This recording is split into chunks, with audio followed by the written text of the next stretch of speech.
എന്താ മഴയല്ലേ, മഴ ഇങ്ങനെ തുള്ളി മുറിയാതെ പെയ്തുകൊണ്ടിരിക്കുകയാണ്. എല്ലായിടത്തും മഴയൊക്കെ ആണല്ലോ. ഇവിടെ അതുപോണക്ക് തന്നെ തുള്ളി മുറിയാത്ത മഴയാണ് കേട്ടോ. ഇന്നലെ വൈകിട്ടാണ് കറണ്ട് കൂടിയില്ലായിരുന്നു. അതുകൊണ്ട് തന്നെ നേരത്തെ ചോറ് കൊണ്ടിട്ട് നേരത്തെ കയറി കിടന്ന് ഉറങ്ങി കേട്ടോ എല്ലാവരും. അതുകൊണ്ട് വേറൊരു ഗുണമുണ്ടായി, ഇന്ന് രാവിലെ വലിയ ക്ഷീണമില്ലാതെ കുറച്ച് നേരത്തെ എണീക്കാൻ പറ്റി. എണീറ്റിട്ടും വലിയ കാര്യമില്ലായിരുന്നു. എണീറ്റ് വന്ന് കുറച്ച് നേരമൊക്കെ ഇരുന്ന് കഴിഞ്ഞപ്പോഴത്തേക്കിനും കറണ്ട് പിന്നെയും പോയി. കറണ്ട് വരുന്നു പോകുന്നു, വരുന്നു പോകുന്നു, ഇതൊക്കെ തന്നെ പരിപാടി കേട്ടോ. ആദ്യം കുറച്ച് ദിവസമൊക്കെ മഴ പെയ്തപ്പം ഭയങ്കര സന്തോഷമായിരുന്നേ. മഴയൊന്ന് പെയ്തല്ലോ, ഭൂമി ഒന്ന് തണുത്തല്ലോ, നമുക്കൊന്ന് ഒരു സമാധാനം കിട്ടുമല്ലോ. പക്ഷെ കുറച്ച് ദിവസം ഇങ്ങനെ അടുപ്പിച്ച് പെയ്ത് കഴിഞ്ഞപ്പോഴത്തേക്കിനും നമുക്ക് മഴയോടുള്ളൊരു ഇഷ്ടം അങ്ങോട്ട് കുറഞ്ഞു കുറഞ്ഞ് തുടങ്ങിയിട്ടുണ്ട് കേട്ടോ. ന്യൂസൊക്കെ കണ്ടു കഴിഞ്ഞിട്ടുണ്ടെങ്കിൽ നമുക്ക് പേടിയാകും. ജൂൺ മാസത്തിലേക്ക് അങ്ങ് കയറുന്നേ ഉള്ളൂ. അതിനിപ്പുറം ഭയങ്കര മഴയും പലയിടത്തും ഓരോ അപകടങ്ങളൊക്കെ ആണല്ലോ. പിന്നെ നമുക്ക് ആകെ ഒരു ആശ്വാസം, നമുക്കിവിടെ കുറച്ച് വെള്ളം കയറാത്ത പ്രദേശമാണ് കേട്ടോ. അപ്പോൾ അതിൻ്റെ ഒരു സമാധാനമുണ്ട്. അത് മാത്രമേ ഉള്ളൊരു സമാധാനം. പിന്നെ അന്നന്ന് ജോലിക്കൊക്കെ പോയിട്ട് കുടുംബമൊക്കെ നോക്കി പോകുന്നവരെ സംബന്ധിച്ചാണ് മഴയൊരു പ്രശ്നമായിട്ട് നിൽക്കുന്നത് കേട്ടോ. എന്തായാലും മഴയൊക്കെ ആയതുകൊണ്ടും കറണ്ട് ഇല്ലാത്തതുകൊണ്ട് ഇന്നലെ നേരത്തെ കിടന്നുകൊണ്ട് അടുക്കളയിലെ കാര്യങ്ങളൊന്നും ഓടിയിട്ടില്ലായിരുന്നു. കഴിച്ച പാത്രങ്ങളും ഇതൊക്കെ അവിടെ കിടക്കാണ് കേട്ടോ. ഞാൻ ഓർത്ത് തിരിയും കത്തിച്ച് വന്ന് എല്ലാം കഴുകി വെച്ചിട്ട് കിടന്നാലോ എന്ന് ഞാൻ ഓർത്താണ്. പിന്നെ ഞാൻ നോക്കിയപ്പോഴത്തേക്കിനും എല്ലാവരും കിടന്നുറങ്ങാണ്. പിന്നെ എനിക്ക് ഇരുട്ടത്ത് അവിടെ നിന്ന് തന്നെ ചെയ്യാനൊരു മടി. അപ്പോൾ അതുകൊണ്ട് ഞാൻ പിന്നെ എന്തായാലും നാളെ ചെയ്യാമല്ലോ എന്ന് വിചാരിച്ചിട്ട് എല്ലാം കൊണ്ട് സിങ്കിനകത്തേക്ക് ഇട്ടിട്ട് കിടന്നുറങ്ങി കേട്ടോ. കുറച്ച് നേരത്തെ എണീറ്റ് ആദ്യം ചെയ്ത പരിപാടി ഇതാണ്, കിച്ചൺ ഒന്ന് ക്ലീൻ ആക്കുക എന്നുള്ളത്. ഒട്ടുമിക്ക ദിവസങ്ങളിലും ക്ലീനിങ് പരിപാടികളെല്ലാം കഴിഞ്ഞിട്ടാണ് കേട്ടോ കിടന്നുറങ്ങുന്നത്. പിന്നെ എന്തെങ്കിലുമൊക്കെ ചില്ലറ പാത്രങ്ങളൊക്കെ ഞാൻ കിടന്ന് കഴിഞ്ഞിട്ടേട്ടെ എന്തെങ്കിലും അടുക്കളയിൽ ചായ എടുക്കുക, വെള്ളം എടുക്കുക ഒക്കെ ചെയ്യാൻ കയറിയിട്ടുണ്ടെങ്കിൽ അതിൻ്റേതായ കുറച്ച് പാത്രങ്ങളൊക്കെ പിറ്റേ ദിവസം വരാറുണ്ട്. ഇന്നലെ ഇപ്പം ഞാൻ അത്യാവശ്യം എല്ലാ പാത്രങ്ങളും സിങ്കിനകത്ത് ഇട്ടിട്ടാണ് പോയി കിടന്നത്. അങ്ങനെ കിടക്കരുത് എന്നാണ് കേട്ടോ പറയുന്നത്. ഒന്നാമത്തെ കാര്യം, പാറ്റയൊക്കെ വന്ന് നമ്മൾ ഫുഡ് കഴിച്ചിട്ടുള്ള പ്ലേറ്റിൽ അതൊക്കെ നക്കുമെന്നൊക്കെ പറയും. പക്ഷേ ചില പ്രത്യേക സാഹചര്യങ്ങളിൽ അങ്ങനെ ചെയ്യേണ്ടതായിട്ട് വരും കേട്ടോ. അപ്പോൾ രാവിലെ എണീറ്റ് പാടെ അതെല്ലാം ക്ലീൻ ആക്കി കിച്ചൺ ഒന്ന് തൂത്ത് തുടച്ചു. അപ്പോഴത്തേക്കിനും പിന്നെയും കറണ്ട് പോയിട്ടോ. പിന്നെ ഞാൻ ഏട്ടയ്ക്ക് കുളിക്കാനുള്ള ചൂടുവെള്ളമൊക്കെ വെച്ച്, ഇപ്പം എല്ലാവരും ചൂടുവെള്ളത്തിലാണ് കുളി. അതുപോണക്ക് മഴയും തണുപ്പൊക്കെ അല്ലേ. അപ്പോൾ അതുകൊണ്ട് അങ്ങനെ വെള്ളമൊക്കെ വെച്ചിട്ട് ഏട്ടയെ കുളിച്ച് റെഡി ജോലിക്ക് പോയിട്ടുണ്ട്. പിന്നെ ഇന്ന് കുറച്ച് നേരത്തെ ഇറങ്ങിയിട്ടുണ്ടായിരുന്നു. നമ്മുടെ വീടിൻ്റെ അടുത്തുള്ള അമ്പലത്തിൽ കലശമാണ് കേട്ടോ. അപ്പോൾ തൊഴുതിട്ട് പോകാമെന്ന് പറഞ്ഞിട്ട് നേരത്തെ റെഡി ആയിട്ടുണ്ടായിരുന്നു. ഭാഗ്യത്തിന് ഞാൻ ഇന്നലെ വൈകിട്ട് തന്നെ ഷർട്ടും മുണ്ടും ഒക്കെ തേച്ച് വെച്ചുകൊണ്ട് നല്ല വൃത്തിക്ക് പോകാനായിട്ട് പറ്റി. രാവിലെ എണീറ്റിട്ട് തേക്കാമെന്ന് വിചാരിച്ചായിരുന്നു, എനിക്ക് കറണ്ട് ഇല്ലാത്ത അവസ്ഥയായിരുന്നു കേട്ടോ. കറണ്ട് ഇങ്ങനെ വരുന്നു പോകുന്നു എന്നുള്ള അവസ്ഥയിലായിരുന്നു. അപ്പം ഞാൻ ആ ഗ്യാപ്പിൽ വേഗം പോയിട്ട് പെരയ്ക്കാകവും തിണ്ണയും ഒക്കെ ഒന്ന് അടിച്ചു. പിന്നെ തിണ്ണയൊക്കെ ഒന്ന് തൂത്ത് തുടച്ചു കേട്ടോ. ഊതാനടിച്ച് മൊത്തം നനഞ്ഞു കിടക്കായിരുന്നു. എത്ര നമ്മൾ ക്ലീൻ ആക്കിയിട്ടാലും കുറച്ച് കഴിയുമ്പോഴത്തേക്കിനും മൊത്തത്തിൽ നനഞ്ഞ് കിടക്കും. മഴ ഇങ്ങനെ കണ്ടിന്യൂസ് പെയ്യുമല്ലേ. പിന്നെ പിള്ളേരാണേലും അങ്ങനെ ചവിട്ടി തൂത്ത് കാലുണക്കിയിട്ട് അകത്തോട്ട് കയറ്റാം അങ്ങനെയൊന്നും അവർ വിചാരിക്കത്തില്ല. അവർ ചവിട്ടി ശ്രദ്ധിക്കത്ത് പോലുമില്ല കേട്ടോ. മുറ്റത്തിറങ്ങി ചവിട്ടി അടിച്ച് മൊത്തം ചെളി അകത്ത് കയറ്റാറാണ് പതിവ്. എനിക്കിവിടെ ഇരുന്ന് ഈ കോലുമായിട്ട് ഇങ്ങനെ നടപ്പ് തന്നെ പണി. ഇവർ ചവിട്ടി കയറ്റുന്നു, ഞാൻ തൂത്ത് ഉണക്കുന്നു, വീണ്ടും ചവിട്ടുന്നു, വീണ്ടും ഉണക്കുന്നു. ഇത് തന്നെയാണ് കേട്ടോ. ചില സമയത്ത് എനിക്ക് മടുപ്പാവും. അപ്പം ഞാൻ വിചാരിക്കും അവിടെ കിടക്കട്ടെ, ഇനി കുറച്ച് നേരം കഴിഞ്ഞിട്ടേ തൂക്കുന്നുള്ളൂ എന്ന് വിചാരിക്കും. ഇനി ഒരു പ്ലാൻ ഉണ്ട്, നമുക്ക് 2 പടുത വാങ്ങിച്ചിട്ട് കുറച്ച് മുറ്റത്തിൻ്റെ അങ്ങോട്ട് വലിച്ച് കെട്ടാമെന്ന് ഓർത്താണ് കേട്ടോ. അപ്പം നമ്മുടെ തിണ്ണ ഊതാനം അടിക്കുന്നതും കുറച്ച് കുറയും. പിന്നെ നമുക്ക് തുണിയൊക്കെ ആണെങ്കിലും മുറ്റത്തിട്ടൊന്ന് വാട്ടിയെടുക്കാമല്ലോ. അപ്പോൾ അങ്ങനെ കറണ്ട് പോയ സമയത്ത് ഞാൻ വേഗം ക്ലീനിങ് പരിപാടികളൊക്കെ നടത്തി. രാവിലെ എന്നും ഒന്ന് പെരയ്ക്കാകും എല്ലാം അടിച്ച് വാരി മിറ്റം അടിച്ച് വരുമല്ലോ. പക്ഷെ ഞാൻ മിറ്റം ഒന്നും അടിച്ചിട്ടില്ല. മിറ്റടിക്കാൻ വേണ്ടിയിട്ട് ഇറങ്ങിയപ്പോഴത്തേക്കിനും ഭയങ്കര മഴയാണ്. എന്നാൽ പിന്നെ മഴ തോർന്നിട്ടാവാമെന്ന് വിചാരിച്ച് പിന്നെ വേഗം പോയിട്ട് എന്നത്തെയും പോലെ ഒരു കട്ടൻ കാപ്പി ഇട്ടു കേട്ടോ. രാവിലെ ഒരു ഗ്ലാസ് കാപ്പി കുടിച്ചതാണ്, എന്നാലും നമുക്ക് മഴയും തണുപ്പൊക്കെ ആകുമ്പോഴത്തേക്കിനും ഒരു കട്ടൻ കുടിക്കുമ്പോൾ ഒരു ഉന്മേഷമല്ലേ. അപ്പോൾ അങ്ങനെ ഒരു കട്ടൻ കാപ്പിയൊക്കെ ഇട്ടു. അതിന് ശേഷം വേഗം തന്നെ കഞ്ഞിക്കുള്ള വെള്ളം അടുപ്പയിൽ വെച്ച് അരി അടുപ്പയിലോട്ട് ഇട്ടു. പിന്നെ കുളിക്കാനുള്ള വെള്ളവും കൂടി വെച്ചു കേട്ടോ. അതിൽ 2 ലോ ഫ്ലെയിമിലാണ് ഇട്ടേക്കുന്നത്. അപ്പോൾ അതൊക്കെ അവിടെ ഇരുന്ന് ആവട്ടെ എന്ന് വിചാരിച്ച് ആ സമയത്ത് ഞാൻ പിന്നെ കറി വെക്കാനുള്ള പച്ചക്കറി എല്ലാം എടുത്തു കൊണ്ടിട്ട് TV ഒക്കെ കണ്ട് അവിടെ ഇരുന്ന് പതുക്കെ അതൊക്കെ ഒന്ന് അരിഞ്ഞ് പറക്കി എടുക്കാമെന്ന് വിചാരിച്ചു കേട്ടോ. അപ്പോൾ TV രാവിലെ ഇപ്പം എന്നും ഭക്തിഗാനം വെക്കും. ഭക്തിഗാനമൊക്കെ വെച്ച് അവിടെ ഇരുന്ന് അതെല്ലാം ഒന്ന് അരിഞ്ഞ് പറക്കി എടുത്തു. കുളിയൊക്കെ കഴിഞ്ഞിട്ട് കറി വെക്കാമല്ലോ എന്ന് വിചാരിച്ചിട്ട്. അപ്പോൾ ലോ ഫ്ലെയിമിൽ അരി ഇട്ടേക്കുന്നതുകൊണ്ട് അവിടെ ഇരുന്ന് പതുക്കെ വെന്തോളൂ. ആ ഗ്യാപ്പിൽ വേഗം കുളിച്ചിട്ട് വരാമല്ലോ. അങ്ങനെ പിന്നെ അതെല്ലാം അരിഞ്ഞ് പറക്കി എല്ലാം മൂടി പറക്കി വെച്ചിട്ട് വേഗം പോയി ചൂടുവെള്ളത്തിലൊരു കുളി അങ്ങ് പാസ്സാക്കി. കുളി കഴിഞ്ഞ് ഞാൻ ഇറങ്ങിയതും കറണ്ട് പിന്നെയും പോയിട്ടോ. തിരി മേടിച്ചിരിപ്പുണ്ട്. ഇനിയിപ്പോൾ നേരം പരപരാ വെളുത്ത് എനിക്കിപ്പം ഈ ക്യാമറ കാണത്തില്ലെന്നേ ഉള്ളൂ. നമുക്ക് അടുക്കളയിൽ കൂടെ നടക്കുമ്പോൾ എല്ലാം കാണുകയൊക്കെ ചെയ്യാം കേട്ടോ. അപ്പോൾ അത് ഞാൻ പിന്നെ തിരി കത്തിച്ച് വെറുതെ കളയണ്ടല്ലോ എന്ന് വിചാരിച്ച് പിന്നെ പിന്നെ ഇതാ നമുക്കിന്ന് കാപ്പിക്ക് ഉപ്പുമാവാണ് കേട്ടോ. ഉപ്പുമാവും പഴവും. ഇന്നലെ അച്ഛൻ വന്നപ്പോഴത്തേക്കിനും കുറേ പഴം മേടിച്ചുകൊണ്ട് വന്നിട്ടുണ്ടായിരുന്നേ. അപ്പോൾ അതിൽ കുറച്ച് ഇന്ന് കാപ്പിക്കുള്ളത് എടുത്ത് മാറ്റി വെച്ചിട്ട് ബാക്കി ഞാൻ മിക്സിയിലിട്ട് നല്ല പേസ്റ്റായിട്ട് അരച്ചെടുത്തിട്ട് അതിൻ്റെ കൂടെ ഏലക്ക പൊടിച്ചിട്ട് പിന്നെ നമ്മുടെ ശർക്കര പാനിയില്ലേ അത് ഉരുക്കി റെഡിയാക്കി വെച്ചിട്ടുണ്ട്. അപ്പോൾ അതൊക്കെ വെച്ചിട്ട് നമുക്ക് കുമ്പിളപ്പം ഉണ്ടാക്കാമെന്ന് വിചാരിച്ചു കേട്ടോ. അപ്പോൾ ഇതൊന്ന് ആക്കി കഴിഞ്ഞിട്ട് വേണം അതിൻ്റെ പരിപാടിയിലേക്ക് കിടക്കാൻ വേണ്ടിയിട്ട്. ഇതിപ്പോൾ ഫോണിൽ ഞാൻ ഫ്ലാഷൊക്കെ ഓണാക്കി വെച്ചിട്ടാണ് വീഡിയോ എടുക്കുന്നത് കേട്ടോ. അപ്പോൾ അതുകൊണ്ട് ഞാൻ ഫുള്ള് വീഡിയോ എടുക്കാനായിട്ട് നിന്നില്ല. കാരണം കറണ്ട് എപ്പോൾ പോകുന്നു ഒന്നും പറയാൻ പറ്റത്തില്ല. എൻ്റെ ഫോണിലെ ചാർജ് തീരും. അപ്പോൾ അതുകൊണ്ട് അങ്ങനെ പെട്ടെന്ന് കാപ്പിക്കുള്ളത് റെഡിയാക്കി എടുത്തിട്ടുണ്ട്. പിന്നെ ഇനിയിപ്പോൾ അടുത്ത പരിപാടി നമുക്ക് കുമ്പിളപ്പം ഉണ്ടാക്കണം കേട്ടോ. പിള്ളേർ വീട്ടിലിരിക്കില്ലേ, എന്തെങ്കിലുമൊക്കെ കയറി ഇറങ്ങി അവർ കഴിച്ചോട്ടെ എന്നോർത്താണ്. നേരത്താണ് ബിസ്ക്കറ്റും റസ്ക്കും ക്രീം ബിസ്ക്കറ്റും അങ്ങനെ പല തരത്തിൽപ്പെട്ട ബിസ്ക്കറ്റും ഒക്കെ ഞാൻ മേടിച്ച് സൂക്ഷിച്ച് വെക്കുമായിരുന്നു കേട്ടോ. ഇപ്പം ഞാൻ അതെല്ലാം കട്ട് ചെയ്തു. മുന്നേ ഒരു തവണ അബിക്ക് വയറുവേദന വന്നിട്ടുണ്ടായിരുന്നല്ലോ, അത് പിന്നെ ഞാൻ അതൊക്കെ കട്ട് ചെയ്തു കേട്ടോ. അപ്പം ഞാൻ എന്തെങ്കിലുമൊക്കെ തട്ടിക്കൂട്ട് ഐറ്റംസ് പിള്ളേരെ പറ്റിക്കാൻ പറ്റുന്നതൊക്കെ ഉണ്ടാക്കി കൊടുക്കലാണ് എൻ്റെ പരിപാടി. പിന്നെ മഴയും തണുപ്പൊക്കെ ആയതുകൊണ്ട് ഇവർ ചോറുണ്ടെന്നതിനേക്കാളും കൂടുതൽ ഇങ്ങനെ ഈ കടിച്ച് പറിച്ച് തിന്നാൻ പറ്റുന്ന ഐറ്റംസിനെയാണ് തപ്പുന്നത് കേട്ടോ. അപ്പം അതുകൊണ്ടാണ് കുമ്പിളപ്പം ഉണ്ടാക്കാമെന്ന് വിചാരിച്ച് അങ്ങനെ പെട്ടെന്ന് ഇതാ കുമ്പിളപ്പം ആക്കിയിട്ടുണ്ട്. ഇനിയിപ്പോൾ അച്ഛൻ വന്നു കഴിയുമ്പോഴത്തേക്കിനും അച്ഛനും കാപ്പി കൊടുക്കാമല്ലോ. അച്ഛനും ഭയങ്കര ഇഷ്ടമാണ് കുമ്പിളപ്പം കേട്ടോ. അപ്പോൾ അതുകൊണ്ട് കുമ്പിളപ്പം രാവിലെ ഉണ്ടാക്കാമെന്ന് വിചാരിച്ച്.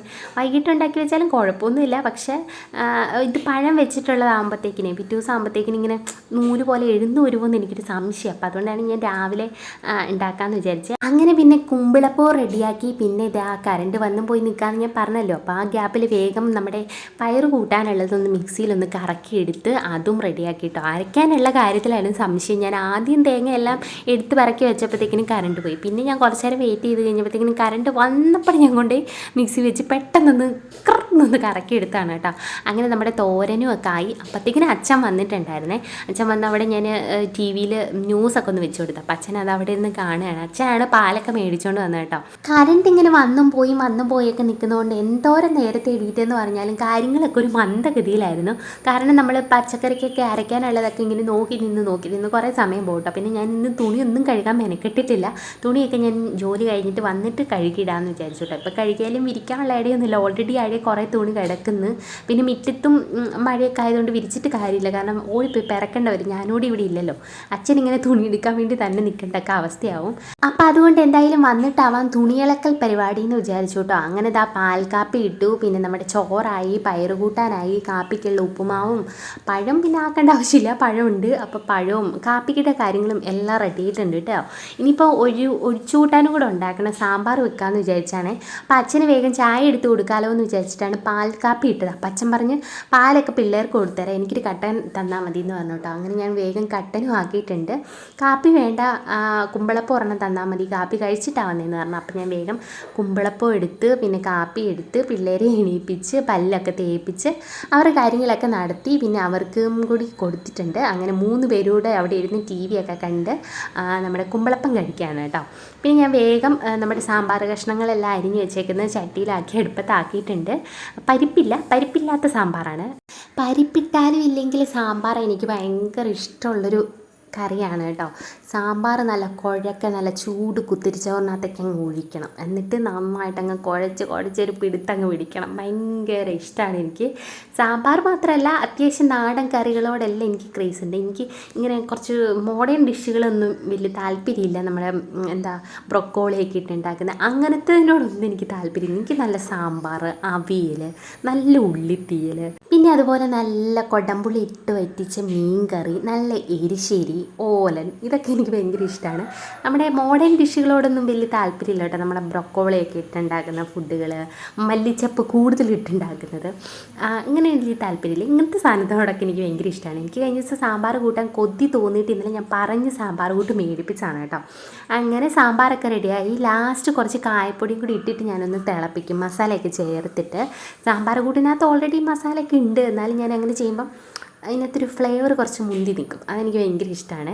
അങ്ങനെ നമ്മൾ സാമ്പാറും ആക്കി പിന്നെ കുടിവെള്ളമൊക്കെ വെച്ച്. സാമ്പാർ ഉണ്ടായിരുന്നതുകൊണ്ട് ഞാൻ പിന്നെ കാപ്പി കുടിക്കാതെ വേഗം ചോറുണ്ടാകുമെന്ന് വിചാരിച്ചു. അങ്ങനെ കുറച്ച് ചോറും നമ്മുടെ ബീൻസ് തോരനും ഒക്കെ എടുത്ത് ഭക്ഷണമൊക്കെ കഴിച്ചിട്ട് ഞാൻ സമയം നോക്കി കഴിഞ്ഞപ്പോഴത്തേക്കിനും സമയം കുറച്ച് അതിക്രമിച്ച് കേട്ടോ. ഞാൻ പിന്നെ വേഗം പോയി ഡ്രസ്സൊക്കെ ഒന്ന് ചേഞ്ച് ആക്കി ഒരുങ്ങി പിറക്കി താഴെ ബസ് സ്റ്റോപ്പിലേക്ക് നടക്കാൻ വേണ്ടിയിട്ട് ഇറങ്ങിയതാണ്. പോകുന്ന വഴിക്കാണ് ഈ ചെമ്പരത്തി ഇങ്ങനെ പൂത്ത് നിൽക്കുന്നുണ്ട് കേട്ടോ. അപ്പം ഞാൻ ചുമ്മാ അതിൻ്റെ ഒരു രസത്തിന് വീഡിയോ എടുക്കാമെന്ന് വിചാരിച്ചു. അങ്ങനെ പിന്നെ ഞാൻ നേരെ താഴോട്ട് വെച്ച് പിടിച്ചു കേട്ടോ. എന്തോ ഭാഗ്യത്തിന് ഞാൻ ചെന്ന് കഴിഞ്ഞപ്പോൾ തന്നെ എനിക്ക് ബസ് കിട്ടി, അല്ലെങ്കിൽ ഞാൻ അവിടെ എത്തേണ്ട സമയം കുറച്ച് താമസിച്ചേനെ. അത് കഴിഞ്ഞ് പിന്നെ 10-15 മിനിറ്റ് കഴിഞ്ഞും കൂടി ബസ്സുള്ളായിരുന്നു കേട്ടോ. എന്തോ ഭാഗ്യത്തിന് ബസ് കിട്ടി. അങ്ങനെ ചാടി ബസ്സേ കയറി പിന്നെ നേരെ ജോലി സ്ഥലത്ത് ഇരുന്ന് ജോലിയൊക്കെ കഴിഞ്ഞ് റിട്ടേൺ വന്നുകൊണ്ടിരിക്കുകയാണ്. ബസ് സ്റ്റോപ്പ് എത്തിയപ്പോഴത്തേക്കിനും പൂരാകൃതി മഴ കാരണം ഞാൻ അവിടെ ഒരു ബസ് സ്റ്റാൻഡിൻ്റെ അവിടെ കയറി നിന്നാണ് കേട്ടോ. അങ്ങനെ കുറേ നേരം അവിടെ നിന്ന് കഴിഞ്ഞപ്പോഴാണ് ബസ്സൊക്കെ കിട്ടിയത് കേട്ടോ. അങ്ങനെ തിരിച്ച് ഞാൻ നമ്മുടെ ബസ് സ്റ്റോപ്പിൻ്റെ അവിടെ തിരിച്ച് റിട്ടേൺ അവിടെ തന്നെ വന്നിറങ്ങി. പിന്നെ ഇതാ നമ്മൾ നേരെ വീടിൻ്റെ അങ്ങോട്ട് നടന്നുകൊണ്ടിരിക്കുകയാണ് കേട്ടോ. ഇന്ന് ഞാൻ പിള്ളേർക്ക് മുട്ടയൊക്കെ തിരിച്ച് വരുമ്പോൾ മേടിച്ചുകൊണ്ട് വരുന്നതാണ്. ഇന്ന് എനിക്ക് കടയിൽ കയറാനും തോന്നിയില്ല, മഴയൊക്കെ ആയതുകൊണ്ട് എങ്ങനെയെങ്കിലും ഒന്ന് വീടെത്തിയാൽ മതിയെന്നേ ഉള്ളായിരുന്നു. അങ്ങനെ എന്താ നടന്നുകൊണ്ടിരിക്കുകയാണ്. മഴയൊക്കെ ആയിക്കഴിയുമ്പോൾ നമ്മുടെ പ്രകൃതിയൊക്കെ കാണാൻ നല്ല രസമല്ലേ, മൊത്തം വെള്ളത്തിൽ കുളിച്ച് പച്ചപ്പൊക്കെ നന്നായിട്ടാവുമല്ലോ, ആർത്ത് പിടിച്ച് കയറി വരുമല്ലോ ചെടികളൊക്കെ. അതുപോലെ നമ്മുടെ വീടിൻ്റെ ചുറ്റുവട്ടത്തും കുറേ ചെടികളൊക്കെ കയറി വന്നിട്ടുണ്ട്. നമ്മുടെ വീടിൻ്റെ ഫ്രണ്ടിലെ മതിലേക്കൂടെയൊക്കെ ഇഷ്ടംപോലെ ചെടികളായിട്ടുണ്ട് കേട്ടോ. എന്നും ഞാൻ പറിച്ച് കളയും, പിന്നെ അതൊക്കെ ഇളുത്ത് കയറി വരും. മഴ അതുപോണക്കല്ലേ, അപ്പോൾ അതുകൊണ്ട് ആർത്ത് കയറി വരുമല്ലോ. ചെന്നിട്ട് വേണം അതൊക്കെ ഒന്ന് ക്ലീൻ ആക്കാൻ. അങ്ങനെ ബസ് സ്റ്റോപ്പിൽ നിന്ന് ഇറങ്ങി നടന്നു കഴിഞ്ഞപ്പോഴത്തേക്കിനും മഴ ഇങ്ങനെ പൊടിഞ്ഞു വരുന്നേ ഉള്ളൂ, ശക്തമായിട്ട് പെയ്യുന്നില്ലായിരുന്നു കേട്ടോ. വന്നപ്പോൾ അച്ഛൻ അവിടെ എന്നെ നോക്കിയിരിപ്പുണ്ട്. അച്ഛൻ്റെ പശ എടുക്കുവന്മാർ കേട്ടോ, അതാണ് ഇവരുടെ കയ്യിലിരിപ്പ്. ഇപ്പോൾ ടി വി വാങ്ങിച്ചുകൊണ്ട് കുറച്ച് സമാധാനമുണ്ട്. ഇല്ലെങ്കിൽ നമുക്ക് പണ്ടൊക്കെ പറയുമായിരുന്നല്ലോ, ഈ ആൺപിള്ളേർ കുറച്ച് കുസൃതികളായിരിക്കും, പെൺപിള്ളേർക്ക് അത്ര കുസൃതി കാണത്തില്ലെന്ന്. പക്ഷേ എൻ്റെ പിള്ളേരെ വെച്ച് നോക്കുമ്പോഴത്തേക്കിനും ആൺപിള്ളേരുടെ കുസൃതി ഒന്നുമല്ല എന്നെനിക്ക് തോന്നിപ്പോവും. അങ്ങനെ പിന്നെ ഞാൻ വന്ന് കുറച്ച് നേരം അവിടെ ഇരുന്ന് അച്ഛന് ചായയൊക്കെ ഇട്ട് കൊടുത്തു കഴിഞ്ഞപ്പോഴത്തേക്കിനും അച്ഛൻ വേഗം പോവാന്ന് പറഞ്ഞിട്ട് ഇറങ്ങി കേട്ടോ. ടിപ്പുവിന് ചോറൊക്കെ വെക്കണം എന്നൊക്കെ പറഞ്ഞിട്ട്. അങ്ങനെ പിന്നെ കുറച്ച് കറിയൊക്കെ ഞാൻ പാഴ്സലാക്കി കൊടുത്തു. അതിന് ശേഷം അച്ഛൻ പോയിട്ടോ. കുറച്ച് നേരം കഴിഞ്ഞപ്പോഴത്തേക്കിനും മഴ അത്യാവശ്യം നന്നായിട്ടൊന്ന് തോർന്നിട്ടുണ്ടായിരുന്നു കേട്ടോ. അപ്പം ഞാൻ വിചാരിച്ചു എന്തായാലും ഓടിപ്പോയിട്ട് മുറ്റം ഒന്ന് അടിക്കാമെന്ന് വിചാരിച്ചു. അങ്ങനെ ഇതാ കയ്യോടെ നമ്മുടെ മാടയിലുള്ള പള്ളയെല്ലാം കൂടി ഒന്ന് പറിച്ച് കളയണം. വലിയ ശക്തി എടുത്ത് പറിക്കേണ്ടതൊന്നുമില്ല, കുഞ്ഞായിട്ട് അത് പൊങ്ങി വരുന്നേ ഉള്ളൂ കേട്ടോ. അപ്പോൾ അതെല്ലാം ഇത് കൈകൊണ്ട് ഇങ്ങനെ ചെറുതായിട്ടൊന്ന് അനക്കി കൊടുത്താൽ മതി, അത് താഴോട്ട് പോകും. അപ്പോൾ പണി എളുപ്പമുണ്ട്. അങ്ങനെ വേഗം ദാ മാടയിലുള്ള സകലമാന പള്ളയും പറിച്ച് മുറ്റമൊന്ന് അടിക്കണം കേട്ടോ. പിന്നെ തുണിയാണെങ്കിൽ കുറേ അലക്കാനൊക്കെ കിടപ്പട്ടെ, അപ്പോൾ അതൊന്ന് കഴുകി എടുക്കാമെന്ന് വിചാരിച്ചു. പിഴിഞ്ഞ് വെക്കാം, പറ്റുവാണെങ്കിൽ അകത്തോട്ടിടാം, എനിക്ക് പിന്നെ നാളെ ആയാലും വിരിക്കാമല്ലോ എന്ന് വിചാരിച്ചിരിക്കുകയാണ് കേട്ടോ. അടുത്ത മഴ ഇങ്ങ് വരുന്നതിനപ്പുറം വേഗം മുറ്റവും പരിസരവും ചപ്പും പള്ളിയെല്ലാം നീക്കി അടിച്ചൊന്ന് വൃത്തിയാക്കുന്നുണ്ട് കേട്ടോ. ഇന്നലെ ആണെങ്കിലും ഫ്രണ്ട് വശം മാത്രമേ ഞാൻ അടിച്ചുള്ളൂ, പുറവശം അടിക്കാനുള്ള സമയം കിട്ടിയില്ല. പോരാത്തിന് ഭയങ്കര മഴയായിരുന്നു കേട്ടോ. അങ്ങനെ ഇതാ മൊത്തം ഒന്ന് ക്ലീൻ ആക്കുകയാണ്.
മുറ്റം ചുറ്റോട് ചുറ്റ് ക്ലീനിങ് പരിപാടി എല്ലാം കഴിഞ്ഞ് കഴിഞ്ഞപ്പോഴത്തേക്കിനും മഴയൊന്ന് ശമിച്ചെന്ന് പറയത്തില്ല, കുറച്ചൊന്ന് തൊള്ളി മുറിഞ്ഞായിട്ട് തോന്നി. അത്യാവശ്യം നല്ല കാറ്റൊക്കെ ഉണ്ടായിരുന്നേ. അപ്പം ഞാൻ ഓടിപ്പോയിട്ട് കുറച്ച് തുണി കഴുകിയിരുന്നത് പെട്ടെന്ന് കൊണ്ടുവന്ന് അഴയിലോട്ട് ഇട്ട് ഒന്ന് വാടിക്കിട്ടിയ എളുപ്പമായാലും അകത്തോട്ട് എടുത്ത് വരുമ്പോഴത്തേക്കിനും നന്നായിട്ട് ഉണങ്ങി കിട്ടുമല്ലോ എന്ന് വിചാരിച്ചിട്ട്. പിന്നെ കാലാവസ്ഥയാണെങ്കിലും കുറച്ചൊന്ന് ശമിച്ചൊരു അന്തരീക്ഷമായിരുന്നു കേട്ടോ. അപ്പോൾ അതുകൊണ്ട് ഞാൻ അത്യാവശ്യം കുറച്ച് തുണികളൊക്കെ കൊണ്ടുപോയി വിരിച്ചിട്ടുണ്ട്. ഒരു മണിക്കൂറേലും മഴ പെയ്യാതിരുന്നിട്ടുണ്ടെങ്കിൽ ഒന്ന് വാടിക്കിട്ടും. അപ്പോൾ അത്രേ ഉള്ളൂ. അത് കഴിഞ്ഞിട്ട് വന്നിട്ട് ബാക്കി കഴുകാനുള്ള തുണിയെല്ലാം വാഷിംഗ് മെഷീനകത്തിട്ട് കഴുകിയിട്ട് ഊരിപ്പിഴിഞ്ഞെടുത്ത് വെക്കുന്നുണ്ട്. ഇതൊന്നും ഇന്ന് വിരിക്കൽ നടക്കത്തില്ല കേട്ടോ. അതോട്ട് വിരിക്കാനും ഇടയില്ല. ഞാൻ പറഞ്ഞല്ലോ, പടുത കൊണ്ടുവന്ന് കെട്ടിയാലാണ് കുറച്ച് തുണി ഒന്ന് വാട്ടിയാലും നമുക്ക് എടുക്കാൻ പറ്റത്തുള്ളൂ. എന്തായാലും കഴുകി വെച്ചേക്കാൻ നാളെ പണി എളുപ്പം കിട്ടുമല്ലോ എന്ന് വിചാരിച്ചിട്ട് കഴുകാനുള്ള സകലമായ തുണികളും കൊണ്ടുവന്ന് കഴുകി റെഡിയാക്കി പിഴിഞ്ഞെടുത്ത് വെച്ചിട്ടുണ്ട്. രാവിലെ മുതൽ ചെറുതായിട്ട് തലവേദന ഉണ്ടായിരുന്നു കേട്ടോ. പക്ഷെ ഞാനത് വകവെക്കാതെ ഓരോ പണികളൊക്കെ ചെയ്ത് ഇങ്ങനെ നടക്കായിരുന്നു. പക്ഷെ വൈകിട്ടൊക്കെ ആയപ്പോഴത്തേക്കും എനിക്ക് ഭയങ്കര തല വെട്ടിപ്പൊളക്കുന്ന പോലത്തെ വേദന വരാൻ വേണ്ടിയിട്ട് തുടങ്ങി. കഴിഞ്ഞ ദിവസം മേടിച്ച് വെച്ച വിക്സാണ്. അതെന്നാൽ ഒന്ന് തല തേച്ചിട്ടാക്കാൻ ബാക്കി കാര്യം എന്ന് വിചാരിച്ച് തപ്പി നോക്കിയപ്പോൾ വിക്സ് കാണാനില്ല കേട്ടോ. വിക്സ് എൻ്റെ കൺമഷി സിന്ദൂരത്തിൻ്റെ ടിപ്പ്. ഇത് ഞാൻ എവിടെ കൊണ്ടുവച്ചാലും പിള്ളേർ തപ്പിയെടുക്കും കേട്ടോ. പിന്നെ ഞാനൊരു ദിവസം എടുക്കാതിരിക്കാൻ വേണ്ടിയിട്ട് അലമാരിയുടെ മണ്ടേ കയറ്റി വെച്ചപ്പോഴത്തേക്കിന് ആബി സ്റ്റൂൾ ഇട്ടിട്ട് അതിൻ്റെ മണ്ടേ കയറി നിന്ന് അതേ വലിഞ്ഞെടുക്കാൻ വേണ്ടി നോക്കുന്നതായിട്ട് ഞാൻ കണ്ടു. ആദ്യം പിന്നെ ഞാൻ ഈ പൊക്കത്ത് വെക്കുന്ന പരിപാടി അങ്ങ് നിർത്തിവെച്ച് ഇത്തവണ വിക്സ് എവിടെയാണ് കളഞ്ഞതെന്ന് ഞാൻ രണ്ടുപേരോട് മാറി മാറി ചോദിച്ചിട്ട് ആരും ഉത്തരം പറയുന്നില്ല കേട്ടോ. പിന്നെ ഞാൻ അവരോട് ചോദിച്ചിട്ട് കാര്യമില്ലെന്ന് മനസ്സിലാക്കി തൊട്ടപ്പുറത്തെ വീട്ടിൽ പോയി കുറച്ച് ടൈഗർ ബാം വാങ്ങിച്ചു കേട്ടോ. ടൈഗർ ബാം നെറ്റിയിലൊക്കെ ഒന്ന് തേച്ച് പിടിപ്പിച്ച് കുറച്ച് നേരം ഇരുന്നിട്ട് അടുത്ത പണിയിലേക്ക് വേഗം കിടന്നു. എന്തൊക്കെ ക്ഷീണമാണെന്ന് പറഞ്ഞാൽ നമ്മൾ ഇരുന്നിട്ടും വലിയ കാര്യമൊന്നുമില്ല. നമ്മൾ ചെയ്യേണ്ട കാര്യങ്ങൾ നമ്മൾ തന്നെ ചെയ്യണമല്ലോ എന്ന് വിചാരിച്ചിട്ട് പിന്നെ ഇരുട്ടുന്നതിനപ്പുറം പിള്ളേരെ രണ്ടുപേരെയും കുളിപ്പിച്ചേക്കാമെന്ന് വിചാരിച്ച് ചൂടുവെള്ളം വെച്ച് രണ്ടുപേരെയും കുളിപ്പിച്ചു കേട്ടോ. അതിന് ശേഷം എന്താ ഇന്നലെ മേടിച്ചുകൊണ്ടുവന്ന രാസ്നാദിയാണ്, അതൊന്ന് വെറുകയിൽ ഇട്ട് കൊടുക്കുകയാണ്. കുഞ്ഞാപ്പിക്ക് രാസ്നാദി സ്വന്തമായിട്ട് ഇടണമെന്ന് പറഞ്ഞുള്ള ബഹളമാണ് കേട്ടോ. ഇപ്പം ഇതങ്ങ് കൊടുക്കേണ്ട താമസമുള്ളൂ, നേരത്തോട്ട് ഒരൊറ്റ വിതറലായിരിക്കും. അങ്ങനെ പിന്നെ പിള്ളേരെയും കുളിപ്പിച്ചിട്ട് ഞാനും വേഗം ഒന്ന് പോയി കുളിച്ചു കൂട്ടോ. ഇനിയിപ്പോൾ അത്താഴത്തിൻ്റെ കാര്യങ്ങൾ ഓർത്ത് ഓടേണ്ട ആവശ്യമില്ല. രാവിലത്തെ ചോറും കറിയും എല്ലാം ഇരിപ്പുണ്ട്. കുളിച്ച് കഴിഞ്ഞപ്പോഴത്തേക്കിനും തലയ്ക്കൊരു സമാധാനം കേട്ടോ. ഇനിയിപ്പോൾ കുറച്ച് നേരം ഒന്ന് ഇരുന്നിട്ടാവാം വിളക്ക് വയ്യും കാര്യങ്ങളെന്ന് വിചാരിച്ചു. അപ്പോൾ അത്രേ ഉള്ളൂ ഇന്നത്തെ നമ്മുടെ വിശേഷങ്ങൾ. മറ്റൊരു വീഡിയോയുമായിട്ട് വീണ്ടും കാണാം. അതുവരെ എല്ലാ കൂട്ടുകാർക്കും ടാറ്റാ ബൈ, സീ യു.